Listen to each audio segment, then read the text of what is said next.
motion passes. The next meeting that we will convene is the July 8th, 2015 Mesa City Council study session. Again, excuse Councilmember Glover. The first item on our agenda is to review the agenda for tonight's formal council meeting upstairs. Currently, we have one item off of the consent agenda, but let's just go through the agenda again to make sure that everyone is comfortable with that being the case. Agenda item 3 are liquor licenses. Agenda item 4 are various purchasing contracts. Ms. Mickelson, I noticed that someone gave you a blue card. Is that for upstairs or is that for this meeting? Yes, it's for upstairs. For upstairs. Okay, thank you. Again, agenda item 4 are purchasing contracts. Agenda item 5 is actions on resolutions. 6 are adopting resolutions. 7 is to take public comment on an ordinance. 8 are some zoning cases. 9 are some subdivision plats. And then 10 is the item that's off the consent agenda. Mr. Richens. So we've had a considerable amount of back and forth on that, and there's 2 resolutions on there. One that affirms the Planning and Zoning Board's decision, and I'm intending to make a motion to approve the revised site plan and the stipulations associated with that. If there's not any objection, is there any way to move that to the consent agenda? Mayor, Councilmember Richens, because we have it posted first as a public hearing and then action on the item, my recommendation is we keep it off consent just in case there are some individuals from the public who show up for the public hearing. Good, thank you. Okay. I've had an opportunity to meet with the applicant as well, like Councilmember Richens. I was initially concerned given the lack of support at Planning and Zoning, but the applicant has made some significant concessions and has also, in the interim, received the support of the neighboring community. We have a letter on our table today from Mesa Grande Community Alliance.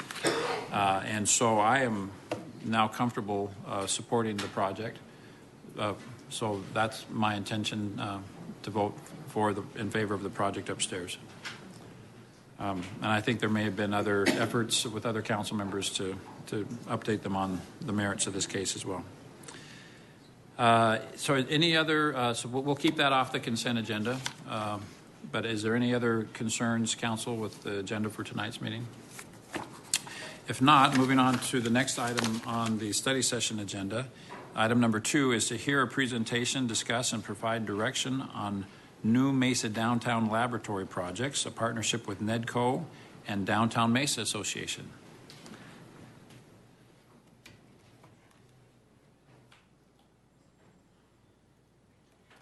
Good evening, Mayor and Council. My name is Neil Curley, a management assistant in the city manager's office. I'm here today to talk to you about the Downtown Mesa Laboratory projects. And what this is envisioning downtown Mesa kind of as a laboratory space where we can experiment with different urban designs, different spaces, get really creative, and activate downtown to really create that punch for the new people coming in with light rail and continue the momentum of downtown going, and then test what these spaces do and have their impact on downtown, and then use that information to then drive future decisions in downtown. And I'd like to mention, too, that this would not be possible without our partnership with the Downtown Mesa Association. We've got David Short here with us today, as well as the Neighborhood Economic Development Corporation, NEDCO. We have been working with them along with businesses and property owners in downtown to really come up with this concept of the Downtown Mesa Laboratory. And what we're proposing kind of in this first phase is kind of 4 areas that we would focus on. The first is sidewalk and streetscape beautification. Now, these projects kind of in this area would enhance the visual appeal of downtown by refreshing some of the colonnades, as you see here, this picture here, as well as enhancing some of the landscaping, and then adding some artwork kind of along Main Street and creating that really visually appealing strip down Main. The next section would be...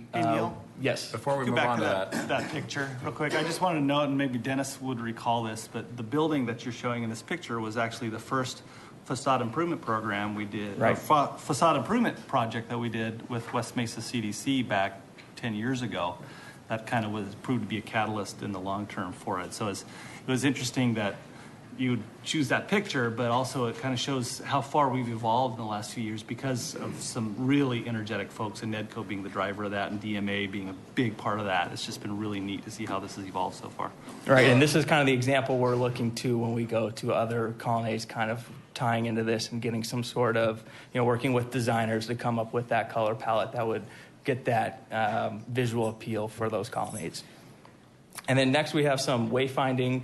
Again, these projects are meant to really highlight some of the main attractions downtown, direct people to some of the museums, some of the kind of the MAC and some of the restaurants downtown by using fun and creative kind of directional signage. So we have kind of the sidewalk stickers here that we're going to implement, as well as some maybe window coverings that would highlight some of those main attractions in downtown. And also included in this is these downtown business directories, kind of an update and refresh of some of those.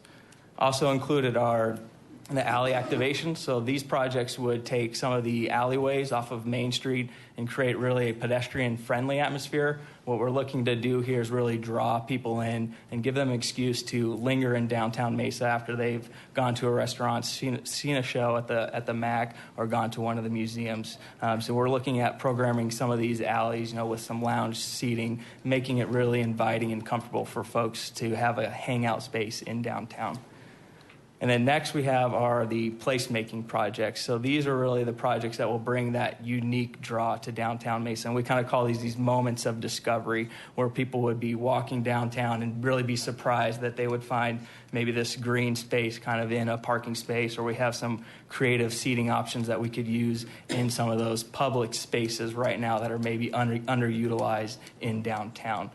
So these are kind of the phase one that we're looking to implement for the coming of light rail. We're going to really prioritize implementing these for the August 22nd opening, and then continue with these projects kind of as downtown evolves, and continue to get feedback and see what their impact and some of the effects that they are on downtown. And we're here today to kind of get your direction and approval for actually the funding mechanism. We've worked with NEDCO and DMA and identified some funds that have been remaining from a contract the city had with NEDCO to provide light rail business assistance for businesses affected by light rail. A portion of those funds remain, and so we're suggesting that we use those to create some of these projects and really move forward with this partnership, working with the Downtown Mesa Association and NEDCO. Great. Thank you, Neil. Great idea, great presentation. Council? Kevin? I really do like the alley activation. I think, as you walk through downtown, we have such wide alleys, and it makes sense to have those alleyways as something other than just vehicular traffic. And so I really like this. I think it's a great idea. Great. I have some thoughts. I'm not a big fan of the colonnades, I have to tell you. I might be the only one in the room that is not a big fan of the colonnades. I love the part of downtown where some of the colonnades have been removed. I'm a big fan of shade, don't get me wrong, but I think the colonnades kind of hide this really cool, authentic, 100-year-old downtown that we have with this stucco 1970s-esque structure that's wonderful for shade, but it also does a great job of hiding our really cool buildings downtown. I think the city of Mesa owns the colonnades. Correct. So I would love at some point for us, and I'm not sure if I'm the only one that thinks it's a good idea or not, but at some point for us to offer some incentives if we can get the business owners to commit to doing something to replace the colonnade with some sort of more attractive shade structure, where the city gets involved in taking down the colonnades and replacing them with something that allows us and people visiting downtown to see these really cool 100-year-old buildings rather than this stucco box that's out in front of the really cool old buildings. So I'll get on my soapbox about the colonnades, but and then again, we ought to use this as another chance to just broadcast the fact that August 22nd we're having a big stinking deal downtown as we kick off the light rail. So let's do as much as we can before then. And then I would love to see, I think we're all excited for the light rail to be in happening this holiday season. I would love for downtown Mesa to be, again, one of the one or two go-to places in the valley. So this is a great idea. I hope we can get a lot accomplished to that end between now and the holidays, and maybe, like I say, ultimately long-term, figuring out a way to make the colonnades less of something that's hiding how attractive some of the buildings are down there. I'm sorry, Council, any other comments on this? Yes. I like the idea, especially the alleyways, as my colleague here. It no longer is a nefarious place, but it can be a place that can bring people together. My daughter lives in Seattle. They actually have a place where people stick bubble gum. Not that I'm suggesting we do that, but it's really cool. You should see all the traffic they get because they see walls of bubble gum. Of course, we don't want that in Mesa, but it is a great place. It is a great place for people to get together and with tables and those kind of things. So I highly recommend that we continue moving forward on this. Great. I think we got a reaction to the gum idea. Okay, thank you very much. Thank you. Next item, I'm sorry, is there more? What we're going to need to do, just so the council's aware, let's be clear. So we're going to take what's remaining with Nedco? How much dollars? $30,000. $30,000 from the Nedco contract that we had for business assistance, and then DMA is kicking in? An additional up to 50. Up to 50? Is that what you're saying, David? Shake your head? Yes. Okay. So those will be the funds that we'll use to support these ideas over the next year. So thank you. Thank you. Next item on our agenda is to acknowledge receipts of minutes of boards and committees. Would someone like to make that motion? Thank you. Is there a second?